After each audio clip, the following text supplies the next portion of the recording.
Congratulations అండి Uday Krishnareddy. Thank you sir, thank you very much sir. ముఖ్యంగా మీరు పోటీ పరీక్షల జర్నీ అనేది లాంగ్ బ్యాక్ స్టార్ట్ అయింది. అవును సార్. మీరు కానిస్టేబుల్ ఉద్యోగానికి సెలవు పెట్టి ఈ ఇంతకాలం పాటు దీన్ని సస్టైన్ చేయగలగడం అనేది అది గొప్ప విషయం. Thank you sir, thank you sir. అది మీకు ఎలా సాధ్యమైంది? మీ నేపథ్యాన్ని గురించి కూడా ఒకసారి. యా, మా నేపథ్యం అంటే మాది ఓలపాలెం గ్రామం, సింగరాయకొండ మండలం, ప్రకాశం జిల్లా అండి, ఆంధ్రప్రదేశ్. సో మా నాన్నగారు లారీ డ్రైవర్గా పనిచేసేవాళ్ళు. సో మా అమ్మగారు హౌస్ వైఫ్ ఉండేవాళ్ళు. కాకపోతే మా అమ్మగారు నాకు 5 సంవత్సరాల వయసు మా అమ్మగారు చనిపోవడం జరిగింది. అప్పటి నుంచి మా నాయనమ్మ రావణమ్మ గారు కూరగాయలు అమ్ముతూ వీధిలో మమ్మల్ని పెంచడం జరిగింది. సో ఆ విధంగా పెంచుతూ వాళ్ళు చదివించడం అనేటువంటిది జరిగింది. నేను ఏదైతే ఎంబీబీఎస్ చేయాలనేటువంటి లక్ష్యం ఉండేది, కానీ ఆ ఎంబీబీఎస్ అనేటువంటి లక్ష్యం నేను చదివించలేనని చెప్పారు మా నాన్నగారు. సో నా స్థాయికి మించిపోయి ఉంది అని. అయితే నేను సివిల్ సర్వీసెస్కు దాన్ని ఆల్టర్నేటివ్ కెరీర్గా ఎంచుకొని నేను మెడికల్ స్ట్రీమ్లో ఎంఎల్టీ చేసినప్పటికి కూడా ఇంటర్మీడియట్లో నేను మళ్ళీ హ్యుమానిటీస్ బీఏ ఇంగ్లీష్ లిటరేచర్ అనేటువంటి తీసుకోవడం జరిగింది. ఆ విధంగా అన్నీ స్కూలింగ్కి వచ్చినట్లయితే మా ఇంటికి కొంచెం దూరంలో ఉండేటువంటి వీధి బడిలోనే చదవడం జరిగింది. అదేవిధంగా 2003 నుంచి 2008 మధ్యలో జవహర్ భారతి జిల్లా పరిషత్ ఉన్నత పాఠశాల ఓళ్ళపాలెంలో నేను చదవడం జరిగింది. తర్వాత ఇంటర్మీడియట్ జవహర్ భారతి జూనియర్ కళాశాలలో, డిగ్రీ కూడా జవహర్ భారతి డిగ్రీ కళాశాలలో, గవర్నమెంట్ ఎయిడెడ్ కళాశాలలో చదవటం జరిగింది. మొత్తంగా అన్నది గ్రామీణ నేపథ్యమే అని చెప్పొచ్చండి. తర్వాత మీరు ఈ సక్సెస్ నేపథ్యం, ఈ జర్నీ ఎప్పుడు స్టార్ట్ అయిందండి? Civils preparation civils preparation this is very long journey అండి. నేను 2010లో గ్రాడ్యుయేషన్ జాయిన్ అయ్యేటప్పుడు సివిల్స్ ప్రిపేర్ అవ్వాలని డిసైడ్ అయ్యాను. సో డిగ్రీ గ్రాడ్యుయేషన్ స్థాయి నుంచి ముందు నుంచే ప్రిపరేషన్ అనేటువంటిది చేసుకుంటూ లైబ్రరీలో బుక్స్ అనేటువంటి వాటిని యూజ్ చేసుకుంటూ ఉండేవాడిని. 2015లో ఆర్సీ రెడ్డిలో గ్రూప్ 2 అనేటువంటిది జాయిన్ అయ్యాను. దానివల్ల నాకు ఇంకా ఫౌండేషన్ అనేటువంటి స్ట్రాంగ్ అయిందండి. ఆ విధంగా 2012 నుంచి ఒక అంటే అవగాహన లేని ప్రిపరేషన్ అనేటువంటి స్టార్ట్ అయింది. ఈ మొత్తం జర్నీలో 2012 నుంచి ఈ 25 వరకు మొత్తం జర్నీలో నేను చేయాల్సిన మిస్టేక్స్, ఒక యాస్పిరెంట్ ఎన్ని మిస్టేక్స్ చేయాలో అన్ని మిస్టేక్స్ చేసేసానండి. ఆ అన్ని మిస్టేక్స్ చేసేసి వాటి నుంచి లెసన్స్ ట్రయల్ అండ్ ఎర్రర్గా నేర్చుకుంటూ నన్ను నేను ఇంప్రూవ్ చేసుకుంటూ రావటం అనేటువంటి జరిగింది. అంటే కాన్ఫిడెన్స్ కోల్పోయిన అనుభవాలు ఏమైనా ఉంటే వాటి గురించి? కాన్ఫిడెన్స్ కోల్పోయిన అనుభవం అంటే 2022 సీసాట్ ప్రిలిమినరీ స్టేజ్లోనే ఫెయిల్ అవటం అనేటువంటిది కాన్ఫిడెన్స్ని నా మొత్తం కాన్ఫిడెన్స్ని గ్రౌండ్ లెవెల్లోకి తీసుకొచ్చేసింది. ఓకే, ఇంక ఈ ఎగ్జామ్ నా వల్ల కాదేమో అని ఒక సెల్ఫ్ డౌట్ని క్రియేట్ చేసింది. ఎందుకు అని అంటే అది నేను ప్రిపేర్ అయిన తర్వాత అంటే 21లో నేను ఓకే సీసాట్ని మనం మేనేజ్ చేయొచ్చులే అనేటువంటి ఉద్దేశంతో అంత ప్రిపరేషన్ అనేటువంటి వల్ల. కానీ 22లో ఎక్కువ అంటే 21లో సీసాట్ ఫెయిల్ అయిన తర్వాత కూడా నేను ఎక్కువ ప్రిపరేషన్ అనేటువంటిది చేశాను. ఆ తర్వాత అది ఫెయిల్ అవడం అనేటువంటిది నాకు ఇంకా ఇది కాదేమో అనేటువంటి గ్రౌండ్ లెవెల్లోకి పడిపోవడం జరిగింది. తర్వాత నాకు ఆంజనేయ స్వామి ఆశీస్సులు స్పిరిచువల్ పాత్రలోకి రావడంతో మళ్ళీ స్ట్రెంగ్త్ని గెయిన్ చేసుకుని రావడం జరిగింది. మీరు మొదటి నుంచి కూడా సివిల్స్ సక్సెస్ కావడానికి ఆ స్థాయిలోనే మీ బ్యాక్గ్రౌండ్ అనేది ఉందా, లేకపోతే ప్రిపరేషన్ స్టార్ట్ చేశాక ఎవ్రీథింగ్ డెవలప్ చేసుకోవడం జరిగింది? అప్పుడు నాకు ఇంత బ్యాక్గ్రౌండ్ ఉండేది కాదండి. నాలెడ్జ్ కానీ ఇంత ఆర్టికులేషన్ స్కిల్స్ కానీ ఇవన్నీ గ్రాడ్యువల్గా ఇంప్రూవ్ చేస్తూ వచ్చాను. గ్రాడ్యువల్గా ఇంప్రూవ్ చేస్తూ నేర్చుకుంటూ బ్రిక్ బై బ్రిక్ దాన్ని మోల్డ్ చేస్తూ అనేటువంటిది ఇంప్రూవ్ చేసుకుంటూ writing skills, answer articulations, analysis and all ఇవన్నీ నేర్చుకోవడం జరిగింది. ఈ విధంగా నేను గ్రాడ్యువల్గా ఎవాల్వ్ అవుతూ నేర్చుకుంటూ రావడం అనేటువంటి జరిగింది. తెలుగు మీడియంలోనే మీరు సివిల్స్ రాసి సక్సెస్ అయ్యారు. తెలుగు మీడియంలో రాసి సక్సెస్ అవ్వడం కష్టం అనే చాలామందికి అభిప్రాయం ఉంది. దాని గురించి మీ అభిప్రాయం ఏంటంటే? కష్టం అంటే ఇంగ్లీష్ మీడియం వాళ్ళకంటే కూడా మనం రెట్టింపు వర్క్ చేయాల్సి ఉంటుంది. ఎందుకంటే ఇంగ్లీష్ మీడియం బుక్స్ చదవాలి, తెలుగు మీడియం బుక్స్ చదవాలి. ఇంగ్లీష్ మీడియం బుక్స్ ఎందుకు చదవాలి? ఆల్ ఇండియా స్థాయిలో మిగతా వాళ్ళందరూ ఇంగ్లీష్ స్టాండర్డ్ బుక్స్ చదువుతారు. కాబట్టి మనం ఖచ్చితంగా ఇంగ్లీష్ స్టాండర్డ్ బుక్స్ చదవాలి. తెలుగు మీడియం బుక్స్ ఎందుకు చదవాలి? తెలుగు వొకాబులరీ కోసం చదవాలి. సో ఈ విధంగా 2 బుక్స్ని మనం చదవాల్సి ఉంటుంది. అంటే ఒక అభ్యర్థి ఆల్మోస్ట్ 2 times వర్క్ చేయాల్సి వస్తుంది. అందువల్ల దాన్ని కష్టం అంటారు సార్. ఈ కష్టం ఎవరైతే ఇష్టంగా చేస్తారో వాళ్ళకి కష్టమే కాదు నా ఉద్దేశం. అంత కష్టం ఉన్నా సరే మీరు మొదటి ప్రయత్నంలోనే ఇంటర్వ్యూ దాకా వెళ్ళారు. అవును. ఇది ఎలా సాధ్యమైంది? అదే అండి, నేను ఆ కష్టాన్ని చాలా ప్యాషన్ తోటి చేశాను సార్. ఆ ప్యాషన్తో చేయటం వల్ల ఏమవుతుందంటే మనకి హార్డ్ వర్క్ అనిపించదు. ఇది చాలా కష్టంగా ఉంది అనిపించదు. ఆ ప్యాషన్తో మనం చేస్తే ఇంకా వర్క్ చేయాలి అనేటువంటి ప్యాషన్ ఇంప్రూవ్ అవుతూ పోతూ ఉంటుంది. దాంతోపాటు మనం లక్ష్యానికి దగ్గరగా వెళ్ళటం అనేటువంటిది.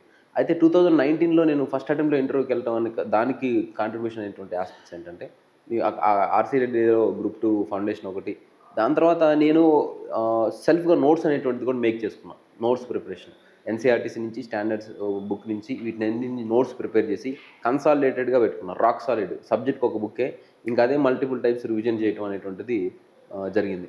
దానికి ఇంకొకటి ఏం చేశానంటే ఒక్క స్టాండర్డ్ బుక్ మామూలుగా ఇంగ్లీష్ మీడియం వాళ్ళు ఒక స్టాండర్డ్ బుక్ చదువుతారు, ఎన్సీఆర్టీ చదువుతారు. నాకు ఎలా ఉండేదంటే అమ్మో ఈ ఇంగ్లీష్ మీడియం వాళ్ళతో పోటీ పడాలి అంటే మనకి ఎన్సీఆర్టీ స్టాండర్డ్ బుక్కే కాదు 2 స్టాండర్డ్ బుక్స్ చదవాలని ఉద్దేశంతో ఒక్కొక్క సబ్జెక్ట్కి 2 స్టాండర్డ్ బుక్స్ తీసుకొని కన్సాలిడేట్గా నోట్స్ రాసుకున్నాను. అది నాకు ఎక్స్ట్రా ఎడ్జ్ అయింది. అలా ఎక్స్ట్రా వర్క్ చేయడం వల్ల నేను ఈ సివిల్ సర్వీసెస్లో ఫస్ట్ అటెంప్ట్లోనే ఇంటర్వ్యూకి వెళ్ళిపోవడం జరిగింది. RC Reddy IAS study circle ఈ సంస్థ మీద మీ అభిప్రాయం ఏంటండి? జెన్యూన్ ఇన్స్టిట్యూషన్ అండి. So affordable institution, poor men's friendly, genuine institution. So market deceptions ఇవన్నీ ఫాల్స్ మార్కెటింగ్ అవన్నీ ఉండదు. నేను ఎప్పుడైతే ఇన్స్టిట్యూట్ అంటే అండి, సో మిగతా ఇన్స్టిట్యూషన్స్ అన్నీ ఏం చేస్తారంటే వాళ్ళ దగ్గర ఏ కోర్సు జాయిన్ అవ్వకుండా ఒక 15 నిమిషాలు 20 నిమిషాలు మాక్ ఇంటర్వ్యూకి వచ్చారనుకోండి, ఆ ఇంటర్వ్యూ తీసుకుని వెళ్ళిపోయి మా స్టూడెంట్ అని క్లెయిమ్ చేస్తారు. కానీ ఇక్కడ మాత్రం బేసిక్గా వాళ్ళు ఏ ప్రోగ్రామ్కి ఎన్రోల్ అయితే వాళ్ళని చెప్తారు, ఫ్యాకల్టీ కూడా జెన్యూన్గా టీచ్ చేస్తారు. సో ఇటువంటి ఫాల్స్ మార్కెటింగ్ అనేటువంటిది చేయదండి. అలా చేయరు కాబట్టి నేను జెన్యూన్ ఇన్స్టిట్యూట్ అండి. తర్వాత ఆర్సీ రెడ్డి ఐఏఎస్ సర్కిల్తో మీ అనుబంధం? నా అనుబంధం 2015 అండి. 2015 జూన్ బ్యాచ్ ఏసీటీసీలో గ్రూప్ 2కి జాయిన్ అవ్వడం జరిగింది. సో ఆ గ్రూప్ 2కి జాయిన్ అయిన తర్వాత అక్కడ ఆర్సీ రెడ్డిలో గ్రూప్ 2 ఫినిష్ చేసుకోవడం జరిగింది సెలవు పెట్టుకొని వచ్చిన తర్వాత. కానీ పోలీస్ డిపార్ట్మెంట్లో మనకి ఎక్కువ రోజు సెలవు దొరకదు. సో ఆ ఎక్కువ రోజు సెలవు దొరకకపోతే నేను ఏం చేశానంటే 4 months ఒక బ్రాకెట్ లీవ్ తీసుకొని వచ్చాను. తర్వాత ఆ బ్యాచ్ మిస్ అయిన తర్వాత కూడా నన్ను ఆర్సీ రెడ్డి వాళ్ళు నేను రిక్వెస్ట్ చేసుకుంటే వేరే బ్యాచ్కి కూడా నన్ను అలో చేయడం జరిగింది, మిగతా 4 months ప్రిపరేషన్ కంటిన్యూ చేయడం కోసం. అలా ఇంకొకసారి మళ్ళీ సెలవు పెట్టుకో మళ్ళీ చేయడం జరిగింది. తర్వాత టెస్ట్ సిరీస్ అనేటువంటిది ఇక్కడ సివిల్స్ టెస్ట్ సిరీస్ రాయడం జరిగింది. సో సివిల్స్ ఫార్మేటివ్ టైంలో మనకి టెస్ట్ సిరీస్ అనేటువంటిది చాలా హెల్ప్ఫుల్గా ఉంటుందండి. So these days test series అనేటువంటిది క్వాలిటీస్ లేవు మార్కెట్లో, కానీ ఆర్సీ రెడ్డిలో మంచి క్వాలిటీతో టెస్ట్ సిరీస్ ఉండేది. అది రాయటం అనేటువంటిది నాకు చాలా ఉపయోగపడింది ప్రిలిమినరీకి అండ్ మెయిన్స్ గ్యాస్. ఇలా చేసిన తర్వాత ఆర్సీ రెడ్డి సార్ గారు మనకి ఇంటర్వ్యూ గైడెన్స్ అనేటువంటిది కూడా ఇవ్వడం అనేటువంటిది జరిగింది. ఈ విధంగా ఈ ఆర్సీ రెడ్డి ఇన్స్టిట్యూషన్ తోటి, అదేవిధంగా ఇంకా ముఖ్యంగా చెప్పండి, నేను గ్రాడ్యుయేషన్ చేసే టైంలో సివిల్స్ గురించి అవగాహన అనేటువంటిది వివేక్ మ్యాగజైన్, సో మీరు రాసేటువంటి స్ఫూర్తిదాయకమైన కథనాలు, సో వీటిని చూసి మనం కూడా సాధించగలుగుతాం అని ఒకప్పుడు ఆర్సీ రెడ్డిలో వివేక్ మ్యాగజైన్లో స్ఫూర్తి కథనాలు చదివి సక్సెస్ స్టోరీస్ చదివి ఇన్స్పైర్ అయిన మేము మళ్ళీ అదే లాస్ట్ ఇయర్ ఆర్సీ రెడ్డి మ్యాగజైన్లో వివేక్ మ్యాగజైన్లో మేమే ఒక స్ఫూర్తి కథనం అయినందుకు చాలా సంతోషం అండి. సో ఈ విధంగా ఒక ఆత్మీయమైనటువంటి ఆస్పెక్ట్ అండి నాకు ఈ ఇన్స్టిట్యూషన్స్. మీరు ఒక మామూలు తెలుగు మీడియం విద్యార్థి జాతీయ స్థాయిలో 350 ర్యాంకు సివిల్ సర్వీస్లో, ప్రతిష్టాత్మకమైన సివిల్ సర్వీస్ పరీక్ష. ఈ సక్సెస్కి ప్రధాన కారణాలు, మీ బలాల గురించి చెప్పండి. నా స్ట్రెంగ్త్ అండి, చాలా రిజీలియంట్గా ఉంటా అండి. నేను ఎంతటి కష్టాన్నైనా తట్టుకొని నిలబడగలుగుతాను ఫస్ట్ అండ్ ఫార్మోస్ట్.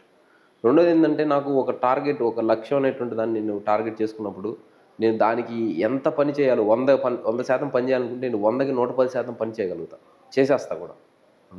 వీటన్నిటికంటే కూడా మా నాన్నగారు మా జీవితంలో నేర్పించింది ఏంటంటే ఒక పని చేసేటప్పుడు నీకు కిల్లర్ ఇన్స్టింక్ట్ ఉండాలా, ఇంకా ఆ పనిని నువ్వు పరమధ్యేయంగా భావించాలా, ఎటువంటి కష్టాన్ని తట్టుకొని చేసి. సో ఆ కిల్లర్ ఇన్స్టింక్ట్ ఇంకంతే, no matter what you should do it. నువ్వు ఏ కష్టం వచ్చినా నువ్వు సాధించి తీరాల్సిందే. కుదిరితే పరిగెత్తు, లేకపోతే నడువు, లేకుంటే మోకాళ్ళ మీద వెళ్ళు, లేకుంటే దోక్కుంటూ వెళ్ళు. కనీసం అట్లా కూడా నువ్వు కదలలేని పక్షంలో నీ లక్ష్యాన్ని చూస్తూ అయినా ఆ లక్ష్యాన్ని చేరేయాలి అన్నట్టు. ఆ కిల్లర్ ఇన్స్టింక్ట్ మీలో ఉందని చెప్పే మీకు సంబంధించిన కొన్ని అనుభవాల గురించి చెప్తారా? ఈ కిల్లర్ ఇన్స్టింక్ట్ నాకు ఉందనేటువంటి అనుభవాలు మీకు చెప్పాలి అని అంటే, బేసిక్గా ఏమవుతుందంటే అండి, సివిల్ సర్వీసెస్ ప్రిపరేషన్ అన్నప్పుడు చాలా ఖర్చుతో కూడినటువంటి ఆస్పెక్ట్. రెండోది మా కుటుంబంలో మాకు సొంత ఇల్లు అనేటువంటిది లేకుండా ఉండేది. అదేవిధంగా ఆదాయం అనేటువంటిది, ఇన్కమ్ అనేటువంటిది కూడా లేకుండా ఉండేది. ఆ టైంలో మా నాయనమ్మ వయసు అయిపోయింది, మా తమ్ముడు చదువుకుంటున్నాడు. కానీ ఆ టైంలో కూడా నేను ధైర్యం చేసేసి జాబ్ రిజైన్ చేసేసి సివిల్ సర్వీసెస్ని సాధించాలి అనేటువంటి కసితో 2018 ఆగస్టులో హైదరాబాద్ వచ్చేసానండి. 18 ఆగస్టు 17th వచ్చా, 2018 ఆగస్ట్ 17th అక్కడ రిజైన్ చేసిన 4-5 డేస్కి వచ్చేసి మనీని పూల్ కొంతమంది నేను సేవింగ్స్ పెట్టుకున్నా, కానీ నేను సివిల్స్ కోసం జాబ్ రిజైన్ చేసిన విషయం నేను మా ఇంట్లో చెప్పాల. మా నాయనమ్మ ఏమనుకుంటుందంటే జాబ్ చేస్తున్నాను అనుకుంటుంది. చెప్పకుండా ఇంకా ఆగస్టు నుంచి నెక్స్ట్ జూన్లో ఎగ్జామ్ ఉండింది. ఆ జూన్ ఈ మొత్తం తిండి నిద్ర ఇవన్నీ ఏం పట్టించుకోకుండా ఒక కిల్లర్ ఇన్స్టింక్ట్ తోటి అహర్నిశలు కష్టం చేయటం జరిగింది. ఎందుకనంటే నేను జాబ్ మానేసిన విషయం మా ఇంట్లో చెప్పకూడదు. చెప్తే మా నాయనమ్మ బాధపడుతుంది. రెండోది నా సేవింగ్స్ ఏవైతే ఉన్నాయో నా సేవింగ్స్ అయిపోయే లోపల నేను జాబ్ కొట్టాలి. సో అప్పుడు నేను కిల్లర్ ఇన్స్టింక్ట్ తోటి ఈవెన్ ఐఐటియన్స్ వీళ్ళు ఐఐఎం నుంచి వచ్చిన వాళ్ళు కూడా కొంతమంది ఫస్ట్ అటెంప్ట్ ఇంటర్వ్యూకి చేరలేకపోయేది. కానీ నేను కిల్లర్ ఇన్స్టింక్ట్తో ఫస్ట్ అటెంప్ట్ ఇంటర్వ్యూకి వెళ్ళటం అనేటువంటిది జరిగింది. So that is one of the example.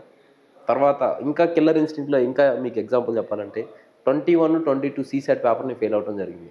కానీ 23 పేపరు బియాండ్ ద సిలబస్ ఇచ్చారని చెప్పేసి సుప్రీంకోర్టు హైకోర్టులో కూడా కేసు వేయడం జరిగింది. ఈవెన్ ఐఐటియన్స్ కూడా ఫెయిల్ అవడం జరిగింది. నేను నా కిల్లర్ ఇన్స్టింక్ట్ తోటి నేను ఫెయిల్ అయిన చోటే మళ్ళీ రైజ్ అవ్వాలనేటువంటి కసితోటి బేసిక్స్ 1+1 2 అనే 1వ తరగతి పుస్తకం దగ్గర నుంచి స్టార్ట్ చేసి ఆ డిఫికల్ట్ పేపర్ను కూడా నేను ఆల్ ఇండియా లెవెల్లో 86 మార్క్స్ నేను తెచ్చుకోవడం అనేటువంటిది జరిగింది. తర్వాత మోస్ట్ డిఫికల్ట్ పేపరు జిఎస్లో కూడా 2023 జిఎస్ పేపర్. ఆ జిఎస్ పేపర్లో కట్ ఆఫ్ 78, 74 ఉంది. So 78 open cut off. దాంట్లో నేను 106 మార్క్స్ తీసుకొచ్చాను. సో ఇటువంటి కిల్లర్ ఇన్స్టింక్ట్కి ఉదాహరణ. ఇంకొకటి ఏంటంటే నాకు ఎటువంటి బ్యాక్గ్రౌండ్ లేదు.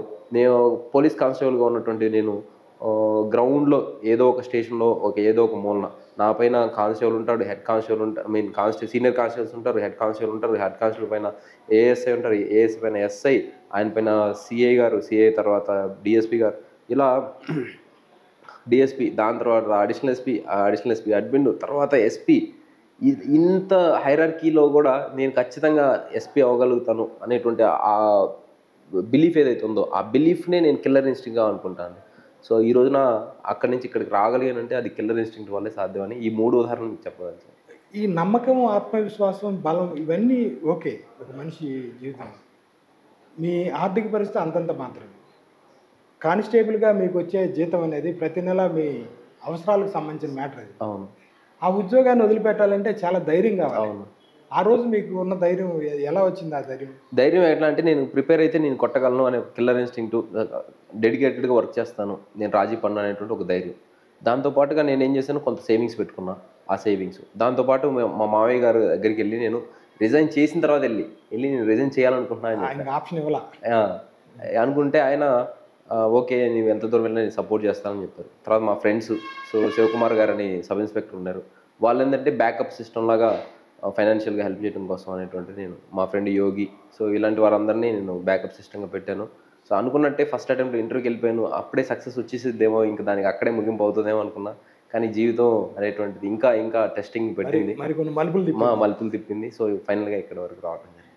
సివిల్స్కి ప్రిపేర్ అయ్యే స్టూడెంట్స్కి మీ సలహాలు? నా సలహా ఏంటంటే అండి, ఇప్పుడు మీరు సివిల్ సర్వీసెస్ ప్రిపరేషన్లో మనకి 20 to 30 ఏజ్లో చేస్తూ ఉంటాం. ఈ ఏజ్లో డిస్ట్రాక్షన్స్ ఉంటాయి. ఆ డిస్ట్రాక్షన్స్కి లోన్ కాకుండా, సెల్ఫ్ డౌట్స్కి లోన్ కాకుండా మీరు కనుక ఒక ప్లాన్ని స్ట్రాటజిక్గా చేసుకొని అనుకున్న ప్లాన్ని అనుకున్నట్టు ఫినిష్ చేస్తే ఖచ్చితంగా అనుకున్న లక్ష్యాన్ని అనుకున్న విధంగా సాధిస్తారు.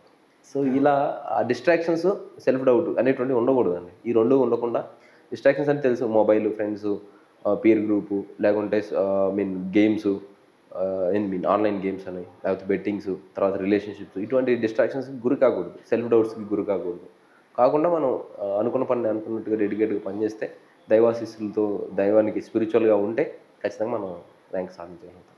ధన్యవాదాలండి. Thank you very much sir. All the best.